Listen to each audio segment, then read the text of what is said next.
1 महीने से बैठे हुए हैं, समाधान इसलिए नहीं हुआ क्योंकि सब प्रॉपर चल रहा था। तो ये ताला इसलिए लगाया जा रहा है क्योंकि जो यहाँ से 4-4.5 किलोवाट का जो बिजली जा रही थी उसको हमने शट डाउन कर दिया है, वो सप्लाई बंद हो चुकी है और यहाँ पर ताला लगा दिया है। बाहरी कंपनियों द्वारा जिस प्रकार से उत्तराखंड के स्थानीय कर्मचारियों का, स्थानीय जो हमारे श्रमिक हैं उनका शोषण किया जा रहा है, हम अभी 5-7 दिन पहले डाक पत्थर में इस सौर ऊर्जा प्लांट पर आए थे जो हैदराबाद की कंपनी को 25 साल की लीज पर उत्तराखंड सरकार ने दिया है। और हम यहाँ पर आए हैं, हमने 5 दिन का अल्टीमेटम दिया था कि जो इनका शोषण हो रहा है उस पर उत्तराखंड सरकार या कंपनी संज्ञान ले और इनको न्याय दे। परंतु 5 दिन बीते, 6 दिन बीते, 7 दिन बीते, पर अब हम यहाँ पर आए हैं और हमने कहा था कि अगर कंपनी और उत्तराखंड का जो यहाँ का प्रशासन है या उत्तराखंड सरकार है वो इनके जो समाधान है या इन्हें न्याय देने में नाकाम रहती है तो अगला कदम हमारा होगा। हम आज यहाँ पहुँचे हैं, हमारे साथ दर्शन डोभाल जी और हमारे साथ हमारी और भी पूरी टीम के सदस्य हैं। आज हम यहाँ पर जो सप्लाई है लगभग मुझे लग रहा है कितने 4.5 मेगावाट की जो सप्लाई है वो यहाँ पर बंद कर रहे हैं और ये सप्लाई तब अब जाएगी जब यहाँ पर हमारे इन कर्मचारियों को न्याय मिलेगा। और कहीं ना कहीं जिस दिन मैंने 5 दिन का अल्टीमेटम दिया था, हम लोगों के द्वारा दिया गया था, उसके बाद यहाँ का जो मैनेजर है वो हैदराबाद चले गया। उसके बाद चौकी से फ़ोन किया जा रहा है, चौकी इंचार्ज फ़ोन कर रहे हैं, वो कोई रिस्पांस नहीं दे रहे हैं। उन्होंने कोर्ट में मामला डाला था पर कोर्ट में हमारे जो ये श्रमिक है जो पीड़ित है वो तो जा रहे हैं बराबर, पर वो एक भी डेट पर अभी तक नहीं आया है। तो मैं समझता हूँ कि केवल एक उपाय है शटडाउन, पहला एक हमारा एक्शन है जिसमें हम शटडाउन करने जा रहे हैं।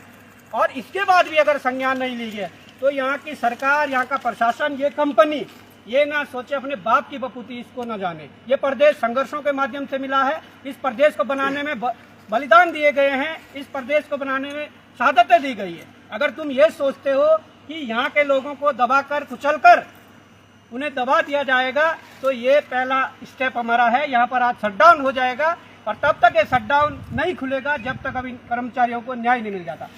मैं आगे इस बात को, बॉबी पवार की बात को आगे बढ़ाकर कहना चाहता हूँ कि देखिए ये हैदराबाद से प्राइवेट लिमिटेड कंपनी, शायद पोचमपैड का कुछ नाम है, पोचमपैड या पोचमपैड कोई नाम है। ये कंपनी हैदराबाद से इसलिए आती है कि हमको यहाँ प्लांट लगाने दो और हम आपके लोगों को रोजगार देंगे, इस शर्त पर यहाँ पर आई। अदरवाइज हमारा एक प्राइवेट लिमिटेड कंपनी को इस जमीन देने का क्या फायदा है। तो यहाँ पर खैर जैसे भी उन्होंने सेटिंग से ली है या उनका कोई रिश्तेदार कोई सचिवालय में बैठा हुआ है उसके सेटिंग से उनको जमीन मिली है, ठेका मिला है, कोई बात नहीं, लेकिन हमारे लोगों को रोजगार चाहिए था जो कि पहली शर्त थी। अब रोजगार दिया, रोजगार देने के बाद वहाँ से मेरे को जो इन्होंने बताया कि 18,000 रुपये जिनकी तनख्वाह है उनको हाथ में 11,000 रुपये आ रही थी।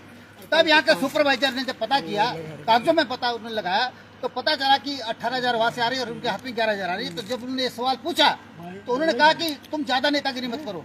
और यहाँ तक कि उसने दूसरा एक और काम किया है कि उसने कहा है कि तुम जौनसारी हो, उसने जाति सूचक का इस्तेमाल किया है, तुम जनजाति वाले हो और तुम ज्यादा बात करोगे तो तुमको धक्का मार के निकाल दूंगा। ये जाति सूचक शब्द का उसने इस्तेमाल किया। होना तो उस दिन उसके ऊपर मुकदमा चाहिए था, उसके ऊपर जो है SC ST एक्ट के अंदर मुकदमा होना चाहिए था, लेकिन ये शराफत है इनके अंदर कि नहीं किया। लेकिन उल्टा क्या हुआ, उसका नतीजा ये हुआ कि उसने उल्टा इनके ऊपर मुकदमा कर दिया। उसको लगा कि ये चालाकी कर रहा है, इसको सब पता लग गया है, ये बात बाहर जाएगी तो उससे पहले मैं मुकदमा कर दूँ। जब ये मुकदमा लिखवाने चौकी में गए तो चौकी में उन्होंने मना कर दिया क्योंकि मुकदमे कोई दम नहीं था, वो झूठ था। और यहाँ के CO को मैं धन्यवाद देना चाहता हूँ, या यहाँ के जो चौकी प्रभारी है, चौकी इंचार्ज है, उनको मैं धन्यवाद कहना चाहता हूँ ईमानदारी के लिए उनके, कि उन्होंने कहा कि ये झूठ यहाँ पर नहीं चलेगा, तुम्हारा मुकदमा में दर्ज नहीं कर सकता, ये झूठा मुकदमा है। तो उसके बाद मैं एक सच्चाई और बताना चाहता हूँ, ये लोग गए और कोर्ट में मुकदमा दर्ज कर दिया है, कोर्ट में कर दिया। उसके बाद तब से लगातार चौकी इंचार्ज को फोन कर रहा है और मुकदमा करने के बाद वो आदमी फरार हो जाता है। तो यहाँ का जो मैनेजर है वो यहाँ से फरार हो चुका है, वहाँ चला गया है। इनको ऊपर मुकदमा करके इनको टॉर्चर किया जा रहा है। और एक नई कहानी बता रहा हूँ कि आज उनको तनख्वाह डाल दी गई है, जो यहाँ के कर्मचारी हैं उनको तनख्वाह डाल दी गई है। उसके अंदर बड़ी चाल है, सिर्फ 5,000, 18,000 की जगह 5,000 डाल दिया गया है। और उसमें भी उन्होंने क्या कर दिया, चालाकी ये करिए कि इनको आपस में झगड़ा करने के लिए जो ग्रुप है यहाँ जो कर्मचारी है उनमें आपस में झगड़ा हो जाए, तो आधे लोगों को पूरी तनख्वाह डाल दी, आधे को बोला कि तुम लोग काम ठीक से नहीं कर रहे हो, तुमको 5,000 से ज़्यादा नहीं दे सकते। यानी उनको टॉर्चर किया जा रहा है। और वो नौजवान है जो अपने परिवार का सहारा है, जिनके ऊपर पूरे परिवार की जिम्मेदारी है, उन बच्चों को 5-5 हज़ार रुपये पकड़ा के सड़क में बिठा दिया है और वहाँ पर उनको बोल दिया बाहर जाओ, और आज अटेंडेंस उनकी नहीं लगी है। तो अगर इस तरह की दादागिरी होती है तो आज हम ये लाइट इनकी काटने जा रहे हैं, आज सप्लाई हम बंद कर रहे हैं, और सप्लाई नहीं बंद कर रहे हैं, ये उनको एक चेतावनी है। सप्लाई तो चालू हो जाएगी, ये कोई भी आकर के फिर दोबारा चालू कर देगा। दूसरी चेतावनी ये है कि हम ये जो लगे हुए हैं सौर ऊर्जा का जो प्लांट लगा हुआ है, इसको उखाड़ करके हम यहाँ पर आम का बाग लगाएंगे, यहाँ पर हम फलदार वृक्ष लगाएंगे, ताकि यहाँ जो बहराज में जो पर्यटक आते हैं हमारे प्रदेश भर में, उनको फल मिले और फल खाकर जाएं और घूमकर जाएं। ये हम इनको खदेड़ देंगे। एक हैदराबाद से आकर के एक आदमी, वो जो कोई कीचे का वहाँ कौन क्या नाम, उसका नाम भूल गया, कोई कचिया मशान कुछ ऐसा नाम है, मेरे को ठीक से याद नहीं है। तो वो कचिया मशान आकर के हमारे जौनसारी लोगों को धमकी देकर जाता है कि तुमको जो है मैं लात मार के बाहर निकाल दूंगा, धक्का मार के बाहर निकाल दूंगा, तुम यहाँ से निकल जाओ। तो इस तरह की दादागिरी हमारे प्रदेश में नहीं चलेगी, इसके लिए जेल जाना पड़ेगा। बहुत खुशी खुशी चले जाएंगे। और इसके बाद दूसरा स्टेप हमारा होगा, हम इस प्लांट को उखाड़ देंगे और यहाँ पर फलदार वृक्ष लगा देंगे। धन्यवाद। अब मैं इसको लाइन को यहाँ तो ये लो, पहले कदम है और ये सिर्फ चेतावनी है, हम सप्लाई नहीं बंद करें, हम चेतावनी दे रहे हैं। तो ये पूरा बंद हो चुका है और ये अल्टीमेटम है। ये आज अल्टीमेटम दिया है कि आज अगर किसी परिवार को आप भूखमरी की कगार पर ला रहे हैं, किसी परिवार को आप भूखमरी की कगार पर ला रहे हैं, तो यहाँ पर आगे और बहुत कुछ होगा। इसके लिए जो सजा भुगतनी पड़ेगी, हम तैयार हैं। हमने कुछ गलत नहीं किया, ये केवल चेतावनी है। चेतावनी है। इस प्रदेश को बचाने के लिए हमने आज तक भी बहुत संघर्ष किया है और आगे भी बहुत संघर्ष करना है।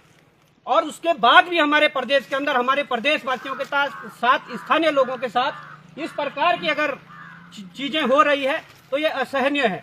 मैं आज चेतावनी के रूप में, हमारी टीम चेतावनी के रूप में आज आपकी ये लाइट काटी है और मैं समझता हूं कि अगर आज भी संज्ञान लेकर इनका जो शोषण हो रहा है उसको बंद नहीं किया, इनको न्याय नहीं मिला, तो निश्चित तौर पर आप ये भूल जाइए कि आप यहाँ पर ये सौर प्लांट चला पाओगे। ये लड़ाई आगे भी जारी रहेगी और अगला हमारा कदम होगा वो आप सब देखेंगे। तब तक लिए धन्यवाद, नमस्कार। एक महीने से बैठे हुए हैं, समाधान इसलिए नहीं हुआ क्योंकि सब प्रॉपर चल रहा था। आप उनको भी बुलाइए ना, अब जब बंद होगा तभी तो भाई जी थोड़ा, हाँ क्या तो हाँ यहाँ पे यहाँ पे भाई जी लगा के रखना था हाथ डाउन करने के बाद यहाँ पर ताला लग चुका है। अगर यूजेपीएल के अधिकारी जिनके अंडर में ये काम कर रहे हैं, या पंचम पैड वाली जो ये कंपनी है उनके जो अधिकारी है, या उत्तराखंड सरकार के जो प्रशासनिक अधिकारी है, एसडीएम विकास नगर को हमने अल्टीमेटम दिया था लेटर देके 5 दिन का कि आप इनका समझौता करवाइए, और उन्होंने उसके बावजूद भी समझौता नहीं करवाया गया, इनको न्याय नहीं मिला। तो ये ताला इसलिए लगाया जा रहा है क्योंकि जो यहाँ से 4-4.5 किलोवाट का जो बिजली जा रही थी उसको हमने शट डाउन कर दिया है, वो सप्लाई बंद हो चुकी है और यहाँ पर ताला लगा दिया है। अब मैं यही कहना चाहता हूँ कि और इसके बाद हम इन कर्मचारियों के सहयोग के लिए, समर्थन के लिए यहाँ पर बैठेंगे और जिसे भी बात करनी है वो अब यहाँ आके बात करें, और आगे जो भी चीज़ें होंगी वो यहीं पर तय होंगी कि हमारे प्रदेश में अगर किसी को चलना है, हमारे प्रदेश के नागरिकों का जो सम्मान करना है, वो यहीं पर आके अब सारी चीज़ें तय होगी कि किस प्रकार से कर्मचारी का जो शोषण होता है, यहाँ पर जो हमारे रोजगार करने वाले जो लोग हैं उनका शोषण होता है, तो ये कतई भी बर्दाश्त योग्य नहीं है। और निश्चित तौर पर यहाँ के जो स्थानीय विधायक है उनको भी इसका संज्ञान लेना चाहिए, और मुझे लगता है कि वो संज्ञान जानबूझकर नहीं ले रहे हैं या उनके संज्ञान में है, वो चीज़ें करना नहीं चाहते हैं। उसके पीछे भी कई कारण हो सकते हैं और उसके लिए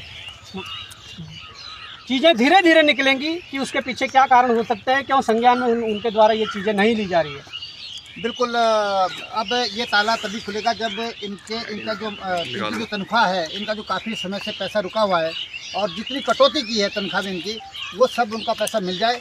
ये जौनसार के लोग हैं, जनजातीय क्षेत्र जौनसार के लोग हैं, इनके साथ ये अन्याय नहीं चलेगा और हम सहेंगे नहीं किसी भी हालत में। हम इनके साथ खड़े हैं और जौनसार इसके लिए माना जाता है, जौनसार एकता के लिए माना जाता है, जौनसार यूनिटी के लिए माना जाता है और ईमानदारी के लिए और मेहनत कष्ट लोगों के लिए जाना जाता है।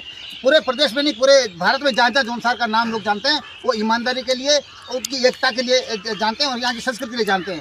तो अगर हमारी ज़मीन पर आकर आप यहाँ पर दादागिरी करेंगे तो आपसे ज़्यादा अच्छी दादागिरी हम कर सकते हैं, और जितना आप झेल पाओगे उससे ज़्यादा हम झेल सकते हैं। और जहाँ तक जैसे आपने वो भी भांजे ने भी सवाल उठाया कि स्थानीय विधायक यहाँ पर मुन्ना सिंह चौहान जी हैं, उन्होंने अभी जो मैं कार्यक्रम में था, जब यहाँ पर शपथ ग्रहण समारोह था नगर अध्यक्ष का, तो उन्होंने एक बड़ी अच्छी बात कही, मुझे बड़ा अच्छा लगा, बड़ा सुकून मिला। मैंने लिखा भी अपनी पोस्ट में लिखा है कि पहली बार मैंने उनके मुखवाणी से इतना अच्छा शब्द सुना कि एक अपोजिशन में होते हुए, क्योंकि वो एक दूसरे के खिलाफ चुनाव लड़ रहे थे, लेकिन जिस दिन शपथ ग्रहण समारोह था उस दिन नीरज बॉबी नौटियाल के कार्यक्रम में आकर कहते हैं कि आपके लिए पूरा सहयोग मेरा रहेगा। तो मुझे बहुत अच्छा लगा, लेकिन ये सहयोग यहाँ मिलता नहीं दिख रहा है, क्योंकि ये लोग इनका कहना है कि मुन्ना सिंह चौहान जी के पास भी गए थे, जो यहाँ के विधायक स्थानीय विधायक है, और वो इस बात को इग्नोर कर रहे हैं। आपके जोनसार के लोग जो जहाँ से आप मूल रूप से आते हैं, जहाँ आपकी पत्नी जो है अभी जिला पंचायत क्षेत्र जिला पंचायत तो है ही, लेकिन उसके अलावा विधायक का कई बार चुनाव लड़ चुकी है, और आगे भी विधायक के सपने आप देख रहे हैं कि चकोतरा से भी आपको विधायक की सीट मिले। तो आपको यहाँ के लोगों का ख्याल रखना चाहिए, जो जोनसार के लोग हैं उनके साथ आप अपनी विधानसभा में इस तरह का सोतरा व्यवहार करते हैं कि हैदराबाद के लोगों को आप मदद करते हैं। मैं मदद ही कहूँगा, जब आप आंखें मूंद रहे हैं तो वो एक तरह से मदद हो जाती है, और इनकी आप सुन नहीं रहे हैं, जो भूखमरी की कगार पर आ गए। 5 लड़के जो यहाँ पर जमीन पर बैठे हुए हैं, उनको तनख्वाह नहीं मिल रही है, तो आप वहाँ पे आंखें बंद कर दे रहे हैं। तो कहीं ना कहीं फिर शक होता है कि कहीं ऐसा तो नहीं कि आपकी इनके साथ हैदराबाद की कंपनी के साथ कोई सेटिंग वेटिंग तो नहीं है, ऐसा शक हो जाता है नेचुरली। तो इस बात का आपको ध्यान रखना पड़ेगा, और अन्य जो भी जनप्रतिनिधि चाहे प्रीतम सिंह जी हो, उनको भी इस मामले में मदद करनी चाहिए, और जोनसारी एकता यहाँ पर दिखाना चाहिए राजनीति से ऊपर उठ करके। मैं ये कहना चाहता हूँ कि जैसे अभी इन्होंने बीड़ा उठाया बॉबी पवार ने, आज मैं उनके साथ आया, ऐसे ही मैं चाहता हूँ कि प्रीतम सिंह जी और मुन्ना सिंह जी भी इनके साथ खड़े हों, और यहाँ पर हमारे जो अभी नवनिर्वाचित जो नगर अध्यक्ष है वो जरूर मुझे उनसे उम्मीद को भी आपको हेल्प करेंगे इस मामले में। हमको सबको एक होकर के इनके साथ न्याय करना है, न्याय दिलाना है, और इनको सबक भी सिखाना है इस बाहर से इन कंपनियों को कि यहाँ पर दादागिरी नहीं चलेगी। आपकी सेटिंग होगी ऊपर, आपकी जो है कोई आपका सचिवालय में कोई बैठा हुआ है कोई अधिकारी, लेकिन वो सब चलने वाला नहीं है। यहाँ पर पढ़े लिखे लोग हैं। जोनसार बावर वो क्षेत्र है जहाँ जो है आप जानते हैं कि देश के कोने कोने में यहाँ के जो लोग हैं वो बड़े उच्च पदों पर बैठे हुए हैं। तो ये दादागिरी यहाँ पर नहीं चलेगी, ये हमारा मैसेज है। और सिर्फ मैसेज कोचर पेट कंपनी को नहीं है, आज ये मैसेज पूरे उत्तराखंड में जो लूट खसोट हो रही है, जो हमारे लोगों को बाहर निकाला जा रहा है और बाहर से लोगों की भर्ती की जा रही है, उनको भी एक मैसेज है, उनको भी कान खोलने की जरूरत है, आँख खोल कर देखने की जरूरत है।